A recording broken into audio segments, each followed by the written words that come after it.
Did you know the person that really loses out with an iBuyer is actually the end buyer?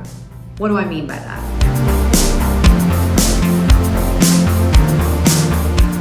Well, first you need to know what an iBuyer is.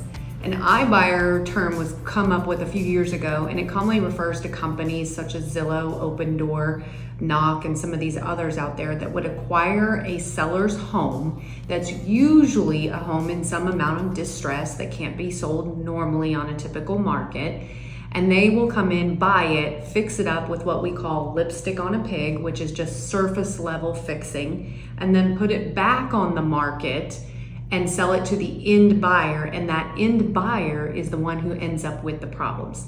Here's an example. In January of 2020, we had a client that closed on an iBuyer home that they had discovered on the market that was placed on the market in the summer of 2019. And during the time we were in contract in the fall of 2019, we discovered multiple problems with this property that were issues that the iBuyer didn't know about and did not disclose. So now they became our client's problems. Well, this happened to be our client's dream home. It's exactly what they wanted. They got the information that they needed in order to know how to fix this problem that wasn't disclosed. And they identified a way to fix it.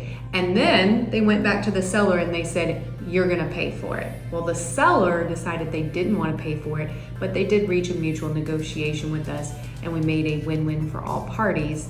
But who was the person that ultimately suffered? It was that end buyer, my client, because they picked up a property that had issues on it that the iBuyer didn't disclose and more or less covered up. So that's why iBuyers are a problem in our marketplace. They acquire properties that either can't be sold because there are issues that the seller doesn't want to disclose, the original seller, or there are problems that the iBuyer doesn't fix and don't address. So now those problems and issues come up during the end buyer's ownership, and now they have what could be called a money pit. Or if they do have a great agent that shows them about this, hopefully that agent got them a solution to the problem, and they can purchase their dream home knowing what they need to do to fix that issue that the iBuyer didn't disclose and didn't fix. That's why we don't like iBuyers. See you next time.